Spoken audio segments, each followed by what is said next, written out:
temperature is a measure of how hot something is, such as the car engines you can see in these special pictures. The hottest areas show up in white, these people's faces, and the coldest areas are black, such as this cold drink. What about this drink?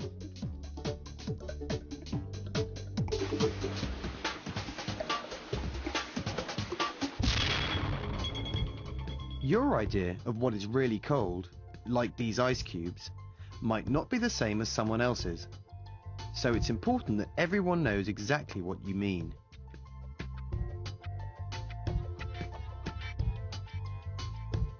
Scientists needed to be precise, so they agreed to use the temperature at which water turns to ice as 0 degrees Celsius.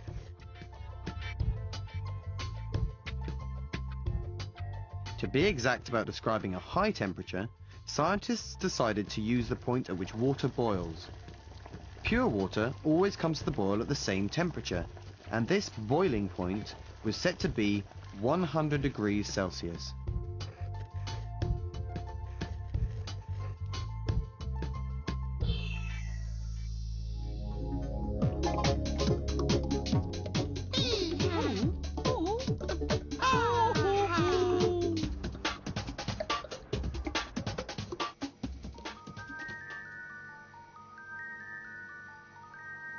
Toffee is a mixture of sugar, golden syrup, butter and glucose. I place the basic ingredients in the pan and then slowly stirring and simmering, I will bring it to the correct temperature. Toffee goes to the highest temperature. This is about 140 degrees Celsius, whereas the fudge I generally bring to about 118 degrees Celsius. I generally use one of these, which is one of the latest digital thermometers.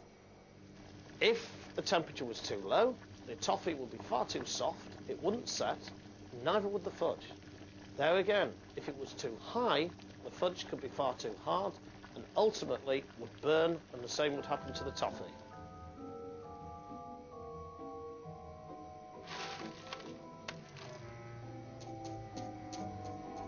Chocolate burns a lot quicker than toffee or fudge. The ideal temperature for dipping chocolates is 30 degrees Celsius. It would be extremely difficult to make high quality chocolates, fudge and toffee without the use of the thermometer.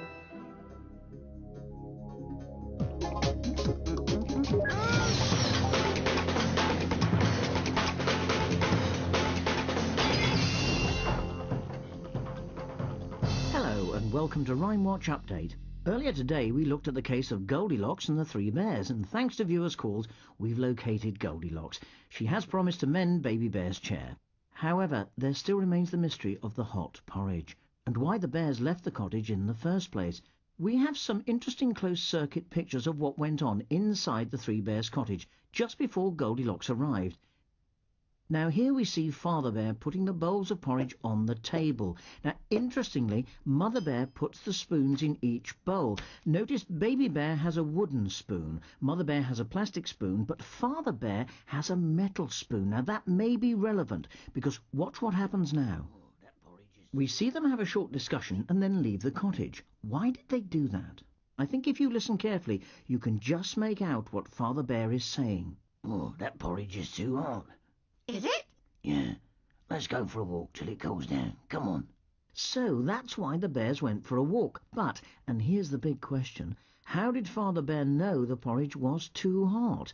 If you think you know, do get in touch or tell a teacher near you. And remember, most porridge is just right. But do check. Goodbye.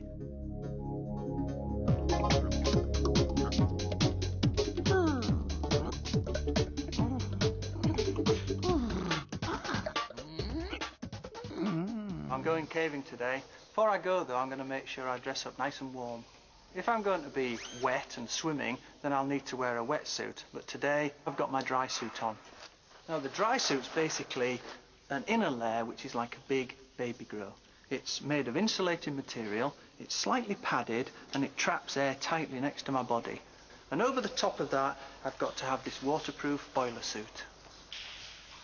A wetsuit works on the same principle as the dry suit. but instead of trapping a thin layer of warm air, it's very tight, made of rubber, and it traps a thin layer of water. My body will lose heat, warm up the water, but then it stays around me, so it's a little hot water bottle for me.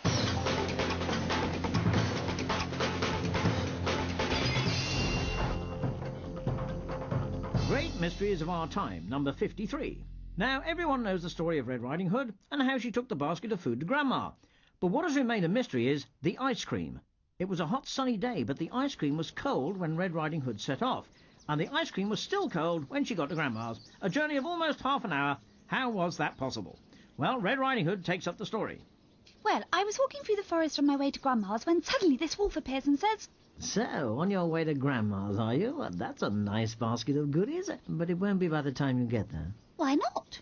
Because that ice cream will have melted in that open basket, and I can't stand melted ice cream. "Oh dear, well, what can I do?" Well, to keep that ice cream cold, what you need is one of these. "What is it?" It's a cool box. "Oh yes, it's very nice, but I wouldn't call it cool." No, I mean it really is a cool box. "So you said, but I've seen cooler boxes." Look, it'll keep your ice cream cold. "Will it?" Oh, yes. You see, in that open basket, the ice cream will melt, but in this special box, complete with lid and sides, it will stay cold. And in the winter, it's even better, because it keeps hot things hot. "Oh, cool. But could I borrow it?" Certainly, my dear. "But how will I get it back to you?" Oh, don't worry, my dear. I'm sure we'll meet again. And then he was gone. So I set off for Grandma's again with the ice cream in the cool box. And you know, when I got there, it was still ice cold. "Oh, Grandma, I've got some really cold ice cream for you." "Oh, Grandma, what big eyes you've got." And, of course, the rest of the story is history. But just exactly how did that ice cream stay cold and why? If you know, do get in touch or tell a teacher near you.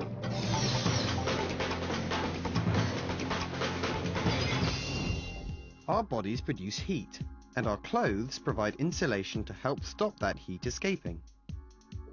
Animals have insulation too. They have body fat, fur, or they huddle together to insulate each other and keep warm. We use insulation in our homes too, when we use oven gloves or when we insulate our roofs to stop heat from escaping. And we snuggle under a duvet to stop heat from escaping from our bodies.